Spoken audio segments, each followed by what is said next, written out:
구약성경 819페이지 시편 25편 1절에서 3절까지 말씀입니다. 시편 25편 1절에서 3절까지 말씀. 우리 한 목소리 함께 읽겠습니다. 시작.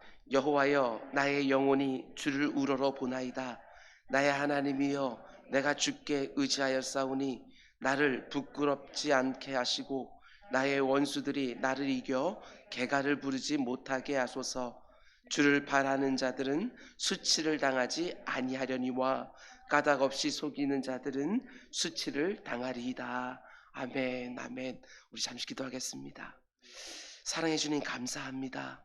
오늘도 이렇게 하나님께서 허락하신 하루를 말씀과 기도로 시작하게 하시니 주여 진정으로 감사를 드립니다. 오늘 말씀이 내 영혼을 붙들어주는 능력의 말씀 되게 하시고 그 말씀 붙들고 새로운 기도로 하나님 앞에 또 나아갈 때에 하나님께서 그 기도에 응하여 주시사 우리의 일상 가운데 속에서 하나님의 마음이 흐뭇해지고 우리들의 마음이 시원케 되어지는 놀라운 역사 보게 하여 주시옵소서. 이 모든 말씀 예수님의 이름으로 기도드렸습니다. 아멘, 아멘.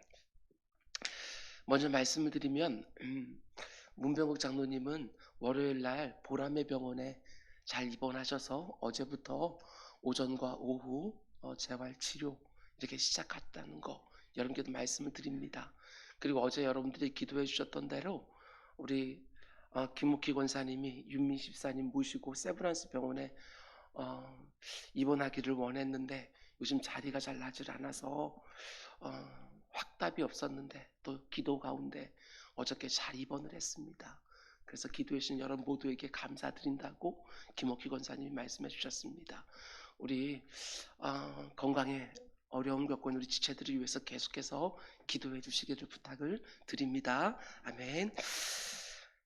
날마다 새로운 기도라는 주제로 새벽마다 시편 말씀 함께 묵상하고 있는데 오늘은 68번째 시간으로 이런 제목으로 말씀 나누려고 합니다. 예기치 못한 문제를 만났다고 해서 하나님께 맡긴 것을 도로 찾아오지 마라. 이런 제목으로 말씀 전하도록 하겠습니다. 아무리 말씀대로 믿음대로 살다가 이런저런 어려움을 겪는다고 해서 하나님께 맡겨드린 것을 너무 쉽게 도로 찾아오지 마라. 이런 제목으로 말씀 전하도록 하겠습니다.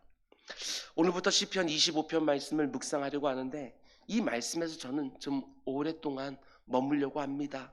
그렇게 하려는 이유가 있습니다. 무려 22절이나 되어지는 긴 시편이기도 하지만 지금까지 우리가 묵상해왔던 시편들이 다루고 있는 모든 주제들을 압축적으로 다 담아놓고 있기 때문에 그렇습니다. 정말 여러 가지 주제가 시편 25편 한 편에 다 담겨 있습니다. 이 한 편의 시편에 죄를 회개하는 탄식도 나오고 하나님의 백성들에게 반드시 필요한 삶의 원리를 가르쳐주는 교훈도 나옵니다. 또 고난 중에 부르짖는 성도의 간절한 기도도 나오고 거기에 하나님에 대한 살아있는 성도의 신앙 고백도 등장을 합니다. 정말 다양한 주제들이 나오는 시편이지요. 뿐만 아니라 이 점을 여러분들이 꼭 기억해 두셔야 되는데 25편에는 이런 특징이 있습니다. 시편이 총 150편으로 이루어져 있지 않습니까?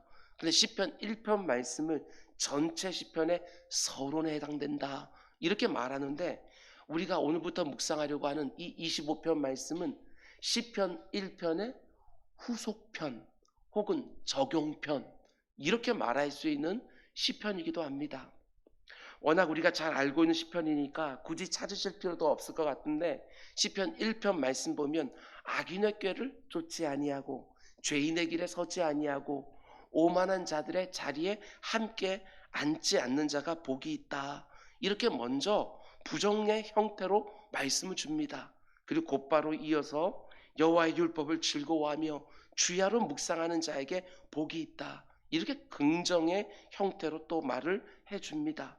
그래서 시편 1편을 읽다 보면 우리의 삶이 아주 간단하고 분명하고 명료한 것처럼 보이기도 하지요. 하나님의 말씀이 하지 말라는 것 절대로 하지 않고 하라는 것 잘하면 내 삶에 하나님 주시는 복이 가득하겠구나, 아무 문제 없이 평탄하겠구나, 이런 생각이 들기도 하지요. 이 세상에서 하나님을 인정하지 않고 당연히 그분의 말씀도 무시하는 사람들의 가치관을 쫓지 아니하고 오직 하나님의 말씀을 주야로 묵상하면서 그 말씀이 가르쳐주는 교훈에 따라 살기만 하면 정말 아무런 어려움 없이 시조를 쫓아 많은 과실을 맺으며 넉넉하고 풍성하게 살아갈 수 있을 것처럼 생각이 들기도 합니다. 그런데 우리가 살아가는 현실은 어떻습니까? 우리 믿음과 너무나 다를 때가 많다는 것입니다. 믿음과 현실의 간극이 너무나 큰 것처럼 보일 때가 정말 많이 있습니다. 그러니까 시편 1편의 교훈을 쫓아서 오직 하나님의 말씀을 따라 살기로 결심을 하고 이 세상에 나아가 악인의 꾀를 쫓지 않고 죄인의 길에 걷지 아니하고 오만한 자의 자리에 앉지 아니하고 힘을 다해서 하나님의 말씀만 따라서 살아갈 때 과연 어떤 일이 벌어지느냐, 그걸 시편 25편이 말해주는 것입니다. 그래서 이 시편을 가리켜서 시편 1편의 후속편 혹은 적용편, 이렇게 말을 하는 것이지요. 여러분의 경험을 한번 떠올려 보시길 바랍니다. 우리가 하나님의 말씀을 듣고 거기에 순종하기로 굳게 결심하고 이 세상에 나아가 우리에게 주어진 현실을 살아갈 때 어떤 일이 벌어지느냐, 정말 모든 일들이 아무 문제 없이 시냇가에 심기운 나무처럼 풍성해지고 형통하게 되느냐, 그렇지 않을 때가 참으로 많이 있다는 것입니다. 우리의 간절한 소망과 기대와 예상과는 달리 너무나도 많은 어려움들이 곳곳에서 기다리고 있는 것이지요. 시편 1편에 나오는 시냇가에 심기운 나무처럼 풍성한 열매가 곧바로 맺혀지는 게 아닙니다. 우리의 믿음과는 달리 말씀을 따라 사는 길에 너무나 많은 시련과 어려움이 딱 버티고 있을 때가 많다는 것이지요. 아니, 시련과 어려움만 기다리고 있는 것이 아닙니다. 거기에다가 말씀대로 사는 우리들을 바라보며 조롱하고 멸시하는 대적들도 만나게 되어 있습니다. 하나님 말씀을 따라 살려고 하는 여러분과 저를 보고 너희들 그렇게 살면 다 망한다, 어떻게 이 세상을 말씀대로 살 수 있겠냐, 믿음과 현실은 너무나도 다르다, 이런 사람들이 꼭 나타납니다. 우리 주변에 가까운 사람들부터 멀리 있는 사람들까지도 이런 말을 하는 사람들을 만나게 되어지지요. 나로 하여금 하나님의 말씀이 원하는 그 길을 더 이상 가지 못하게 만드는 대적들을 정말 곳곳에서 만나기도 합니다. 이게 전부가 아닙니다. 내가 말씀대로 믿음대로 살려고 할 때 그것을 조롱하고 멸시하는 대적들의 말을 듣다 보면 정말 때로는 내 마음속에서도 어떤 근심과 염려와 의심이 들기도 하는 것을 보게 되어집니다. 내가 정말 이렇게 살아도 될까? 내가 너무 순진한 거 아닌가? 나도 저 사람들처럼 살아야 되는 것 아닌가? 저들처럼 살아야 내 인생이 정말 풍성해지는 거 아닌가? 시편 1편 말씀대로 하나님 말씀을 주야로 묵상하면서 그 말씀대로 사는 것이 복되다고 생각했는데 현실 속에서 경험하는 고난과 시련, 그리고 대적들의 조롱과 멸시, 이런 것들을 경험하면서 내 마음도 흔들릴 때가 종종 있는 것이지요. 우리 다 경험해보지 않았습니까? 시편 1편 말씀을 묵상하면서 그 말씀대로 살겠다고 결심 한 번만 굳게 하면 아무 문제 없이 쭉쭉 사라지는 것이 결코 아니라는 것입니다. 그 안에 정말 수많은 고민들이 생기기도 합니다. 이게 또 끝도 아닙니다. 대적들의 조롱과 멸시 때문에 시작된 근심과 염려와 의심이었는데 그 과정 중에 내 안에 여전히 남아있는 죄와 허물을 보기도 합니다. 그럼 정말 고통스럽지요. 내 나름대로는 하나님 말씀대로 지금까지 살아왔다고 생각했는데 대적들이 나를 조롱하고 멸시할 때 나를 잠잠히 돌아보니까 여전히 남아있는 죄와 허물들이 또 보이는 거예요. 그렇지 않아도 대적들의 조롱과 멸시 때문에 너무나 힘이 드는데 그들이 말하는 게 다 맞는 것처럼 느껴질 때가 정말 있습니다. 말씀대로 산다고 살았지만 여전히 말씀대로 살지 못한 내 죄와 허물까지 다 드러나서 더 힘들고 더 위축될 때가 있습니다.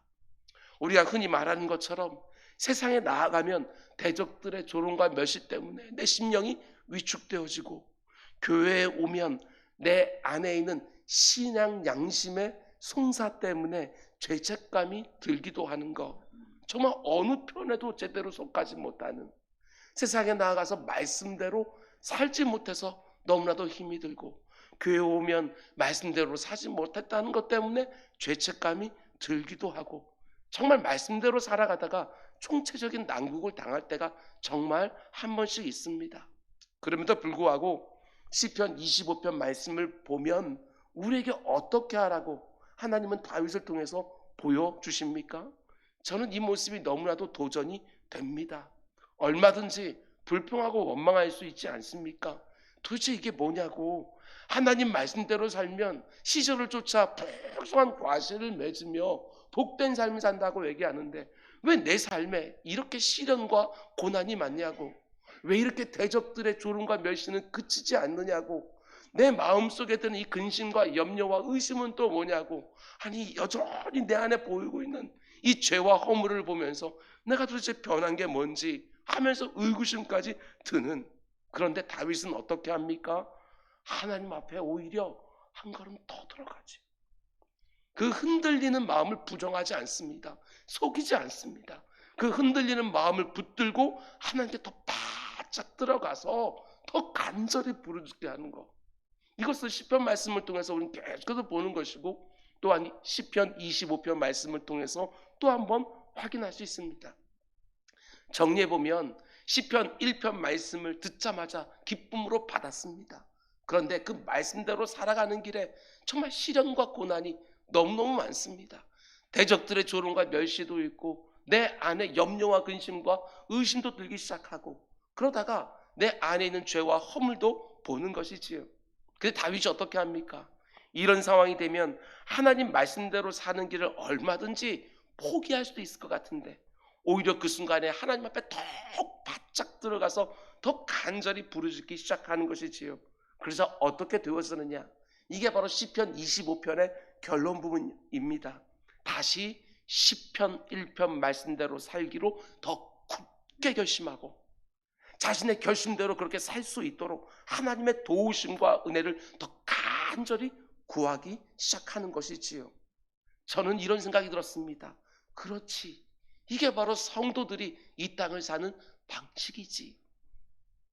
믿음과 현실, 아직까지 하나님 나라가 이 땅에 온전히 이루어지지 않았기에 믿음대로 사는 길에 언제나 대적들이 있습니다. 언제나 어려움도 있는 것이지요. 우리 주님께서 그 마지막 날 다락방에서 제자들에게 말한 것처럼 너희들이 나를 따라오는 가운데 속에 많은 고난이 있을 거라고, 그러나 담대하라고, 내가 세상을 이겼노라고 말씀하신 것처럼 우리 삶 가운데 어려움이 없는 것은 아니지만 우리가 살아가는 방식은 그때마다 더욱더 하나님 앞에 깊이 들어가서 더 크게 부르짖는 것. 여러분 절대로 포기하지 마십시오. 말씀대로 사는 삶을 절대로 포기하지 마시기 바랍니다. 믿음으로 믿음에 이르는 것입니다. 언제나 말씀 붙들고 승리하는 우리 모두가 될 수 있기를 주님의 이름으로 축원을 드립니다. 또 한 가지 부탁을 드립니다. 시편 1편만 붙들고 사는 것이 아니라 시편 25편 말씀도 함께 붙드셔야 됩니다. 믿음이 현실 앞에 그냥 맥없이 굴복하는 것이 아니라 현실 속에서도 믿음이 얼마나 강력하게 역사하는지 그걸 우린 세상 가운데 보여주며 살아가는 것이지요. 다윗이 지금 어떤 형편에서 이 시편을 쓰고 있는지 한번 보십시오. 정말 처절해 보입니다. 먼저 16절 말씀 보면 주여 나는 외롭고 괴로우니, 17절 내 마음에 근심이 많사오니 나를 고난에서 끌어내소서. 외롭고 괴롭고 거기에 근심까지 가득해서 너무나도 고통스러운 것입니다. 18절 나의 곤고와 환난을 보시고 내 모든 죄를 사하소서. 외로움과 괴로움과 근심만 있는 것이 아니라 또 뭘 보고 있습니까? 자기 안에 여전히 남아있는 죄와 허물까지도 보고 있습니다. 내 모든 죄를 사하소서 회개 기도도 드리고 있는 것이지요. 그리고 19절 내 원수를 보소서 그들의 수가 많고 나를 심히 미워하나이다. 바로 이런 상황에서 25편을 쓰고 있는 것입니다. 다윗이 악인의 꾀를 쫓은 게 아닙니다. 죄인의 길에 선 것이 아닙니다. 오만한 자들과 함께 자리에 앉은 것이 아닙니다.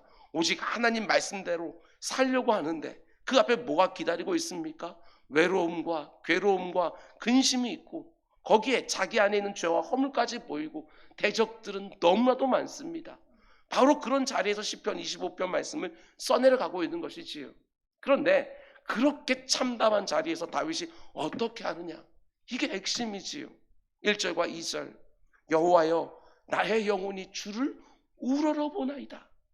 나의 하나님이여 내가 주께 의지하였사오니 나를 부끄럽지 않게 하시고 나의 원수들이 나를 이겨 개가를 부르지 못하게 하소서. 그 원수들이 원하는 게 무엇입니까? 다윗이 하나님을 우러러 보는 것을 포기하게 만드는 것. 그걸 원수들이 원하고 있는 것이지요. 그런데 그럴 때일수록 더욱 하나님을 바라보면서 하나님만 의지하는 자가 저들 앞에서 부끄러움 당하지 않게 해주십시오. 이렇게 간구하고 있는 것입니다. 여호와여 나의 영혼이 주를 우러러 보나이다. 지금 자기 주변에 일어나는 일들을 바라보지 아니하고 대적들을 바라보지 아니하고 심지어 자기 마음 가운데 쑥쑥 올라오는 그 외로움과 괴로움과 근심과 죄와 허물을 보지 아니하고 거기서 눈을 돌려 고개를 딱 들고 오직 하나님을 우러러보는 것입니다. 여기서 우러러본다는 말의 의미는 그 당시 유대인들이 기도하는 자세를 말하는 것이지요. 유대인들은 기도할 때 손을 높이 들고 고개를 들어 하늘을 바라보며 간구했던 것을 보게 되었습니다. 다윗이 그 상황에서 오직 하나님만 바라보며 기도하기 시작했다는 것입니다. 마치 히스기야 왕이 자기에게 처한 그 모든 문제로부터 얼굴을 돌려 벽만 바라보면서 간절히 아뢰었던 것처럼 다윗도 그러하고 있는 것이지요. 모든 것에서 고개를 들어서 하나님만 바라보고 있는 거예요. 이사야서에서 말하고 있는 것처럼 오직 주를 앙망하는 것이지요. 앙망한다는 게 무엇입니까? 기도하고 기대하고 기다리는 것. 오직 하나님의 도우심과 개입하심만을 기다리는 것. 그게 앙망하는 것이지요. 뿐만 아니라 우러러 본다는 것은 이런 뜻도 가지고 있습니다. 히브리어 원어를 직역하게 되었으면 하나님 나를 올려드립니다. 이런 뜻이에요. 비록 흔들리고 있는 내 영혼이지만 이 영혼을 하나님 앞에 다시 한번 맡겨드립니다 하는 기도가 여기에 담겨 있는 것입니다. 여러분, 하나님은 우리가 하나님 말씀대로 살다가 어려움 당하면 이렇게 된다고 다윗을 통해서 보여주는데 너무 안타깝게도 우리는 어떨 때가 많습니까? 크게 두 가지 경향을 보일 때가 참 많습니다. 첫 번째는 말씀대로 살다가 지금 내가 경험하고 있는 그 시련과 문제 앞에서 지금까지 내가 말씀대로 살려고 애쓰고 수고했던 모든 것들이 아무 소용도 없다고 생각을 하고 영적 패배주의. 안 되는구나. 말씀대로 못 사는구나. 영적 패배주의. 낙심하고 좌절하는 것입니다. 말씀대로 살려고 하는 힘과 의지를 다 잃어버리면서 영적 침체로 쑥 하고 빠져들어가는 것. 불의 사자였던 엘리야 같은 경우도 로대나무 밑에 그늘에 앉아서 지금이 넉넉하오니 내 생명을 취하소서. 이게 바로 영적 침체입니다. 정말 강건해 보였는데 하나님 말씀대로 믿음대로 살려고 하고 정말 강건해 보였는데 인생의 이런저런 어려움들을 만나면서 영적 패배주의. 안 되는구나. 영적 침체. 더 이상 부르지도 못하고 뒤로 쭉 물러가 버리는 것. 절대로 그렇게 하지 말라는 것입니다.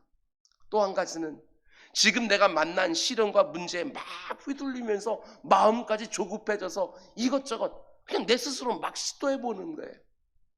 지금까지 하나님께 맡겨왔던 문제들까지도 내 마음이 다급해지니까 이제는 이 세상이 말하는 방식대로 혹은 내 방식대로 이것저것 해보는 것이지요.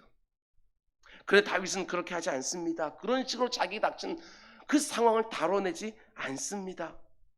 그렇게 어려움 가운데 있으면서도 그 가운데 오히려 하나님을 더욱더 우러러 보고 있다는 것입니다. 여러분 정말 조심하셔야 됩니다. 첫 번째로 이 세상에서는 하나님 말씀대로 살 수가 없구나. 영적 패배주의에 빠지거나 영적 침체에 절대로 빠지지 마라. 말씀대로 사는 그 삶을 절대로 포기하지 마라. 두 번째는 일단 이 문제부터 내가 해결해 놓고 그 다음에 또 하나님 말씀대로 살면 되지 않을까. 마음이 막 조급해져서 내가 그 문제를 빨리 해결해야 되는 것처럼 허둥대지 말라는 것입니다. 아무것도 하지 말라는 말이 절대로 아닙니다. 그게 먼저가 아니라는 것이지요. 그 대신 지금 다윗이 보여주는 것처럼 여호와여 나의 영혼을 주께 다시 한번 맡겨드립니다. 쉽게 빠질 수 있는 영적 패배주의와 영적 침체로부터 내 마음을 꽉 붙들어 매고 마치 하나님이 없는 사람처럼 스스로 뭔가를 해보려고 허둥거리지 말라. 무엇보다도 먼저 모든 것 다 뒤로 하고 오직 하나님 우러러보면서 하나님 나를 드립니다. 이렇게 흔들리고 우왕좌왕하고 있는 내 영혼을 하나님께 올려드립니다. 평안할 때보다 더 바짝 하나님께 들어가라. 이런 말이지요. 특별히 이런 모습을 주의하셔야 됩니다. 말씀을 붙들고 살다가 마치 그 말씀대로 이루어지지 않는 것처럼 보이기만 하면 너무나 쉽게 너무나 빨리 하나님께 맡겨드렸던 것을 도로 찾아오는 거예요. 그리고 스스로 그 문제를 해결하려고 할 때가 너무나 많지 않습니까? 아니라는 것입니다. 절대로 그렇게 하지 말라고. 하나님께 맡겼으면 끝까지 하나님께 맡겨놓아야지. 내 뜻대로 되지 않는다고 해서 그것을 도로 찾아와서 마치 내가 하나님보다 더 그 문제를 잘 해결할 수 있는 것처럼 도로 찾아오려고 하지 마라. 이런 것이지요. 맡겨드린 것 끝까지. 정말 어떻게 하나님께서 그 문제를 이끌어 가시든지 하나님의 선하신 처분에만 다 맡겨드리고 끝까지 나는 하나님을 우러러 보는 것이지요. 근데 왜 우리는 그런 어려운 문제만 만나게 되었으면 하나님을 생각하지도 못하고 하나님만 우러러보지 못하고 앙망하지 못하고 내 스스로 뭔가를 막 하려고 하느냐. 여러분 이런 오해가 우리에게 있습니다. 오직 하나님을 우러러보면서 하나님께 기도하고 하나님의 도우심과 개입하심을 기다리는 것을 그저 아무것도 안 하고 있는 것처럼 생각하는 거예요. 이게 너무나도 큰 오해입니다. 그렇지 않습니다. 하나님을 우러러보면서 그분의 도우심과 개입하심을 잠잠히 기다리는 것은 절대로 아무것도 안 하는 것이 아니라 여러분과 제가 할 수 있는 가장 적극적인 방식인 거예요. 가장 실제적이고 구체적인 방식이 하나님을 우러러보며 간구하고 잠잠히 그분의 도우심과 개입하심을 기다리는 것. 이게 성도가 할 수 있는 가장 적극적인 방법이라는 것입니다. 우리가 이 땅을 하나님 말씀만 딱 붙들고 믿음을 살다가 예기치 못한 시련과 문제를 만났을 때에 내 마음이 흔들릴 때 내가 할 수 있는 가장 구체적이고 적극적이고 실제적인 방식은 하나님 앞에 딱 서서 그 하나님 우러러 보는 것입니다. 아무것도 염려하지 말고 오직 기도와 간구로 너희 하나님께 다 감사함으로 아뢰어드려라. 그리하면 그리스도의 평강으로 내 마음과 내 생각을 지켜주시리라. 이게 맨 먼저인 거예요. 이게 맨 먼저. 평안한 마음으로 그 문제들을 다시 봐야지. 흔들리고 있는 내 영혼으로 그 문제를 보게 되었으면 그 문제의 실체가 보이는 것들이 아니라 오히려 더 그 문제 가운데 영적 패배주의와 침체에 빠지기 시작하고 그 가운데 속에 하나님을 의지하는 믿음을 다 잃어버리는 거예요. 경거망동하다가 오히려 문제를 더 심각하게 만들어 버리는 것이지요. 절대로 그러하지 마라. 말씀을 맺겠습니다. 혹시 여러분 가운데 말씀대로 살다가 믿음으로 살다가 지금 내 인생에 이런 일이 올 거라고 생각하지 못했는데 예기치 못한 시련과 고난을 당하고 계신 분이 있습니까? 내가 말씀으로 믿음으로 사는 것을 조롱하고 비웃는 사람을 만나셨습니까? 그들이 쏟아놓는 말들 앞에서 내 마음도 지금 흔들리고 있습니까? 오늘 다윗은 외롭고 괴롭고 근심하고 공격당하는 가운데 야, 이렇게 사는 것이 무슨 소용이 있나 하고 영적 패배주의와 침체에 빠지지 않았습니다. 일단 이 문제 내 힘으로 해결하고 난 다음에 또 말씀대로 살면 안 될까? 하나님께 맡겨진 부분을 다시 찾아오지도 않았습니다. 그 대신 하나님 앞에 더 깊이 들어가서 여호와여 나의 영혼이 주를 우러러보나이다. 하나님만 바라보고 있는 내가 저 대적들 앞에 수치를 당하지 않게 해주십시오. 이렇게 더 간절히 하나님의 도우심을 구하고 있다는 것입니다. 괴로울 때 주님을 더욱 바라보는 것이고 슬플 때에 주님의 얼굴을 더 간절히 찾는 것이지요. 이곳에서 하나님의 말씀을 받을 때 아멘으로 받고 기도의 자리에서 그렇게 살기로 굳게 결심했어도 현실의 자리에 들어가게 되었으면 여러 가지 어려움이 있습니다. 그때 시편 25편 말씀을 다시 붙드시기 바랍니다. 우리가 계속해서 시편 말씀들을 묵상하고 있지만 시편의 서론이 되어서는 1편 말씀만 암송하면서 살아가는 것이 절대로 아닙니다. 시편 1편 말씀을 더욱더 견고하게 붙들기 위해서는 시편 25편을 함께 붙들어야 되는 거예요. 말씀대로 살면 반드시 하나님이 열매 맺게 하십니다. 풍성하게 해주십니다. 저 복된 삶으로 인도해 주십니다. 그러나 그 과정 중에 여러 가지 것들이 있습니다. 그때 시편 25편을 꽉 붙드시고 다윗이 보여주는 것처럼 우리 하나님 더욱 우러러보며 삽시다.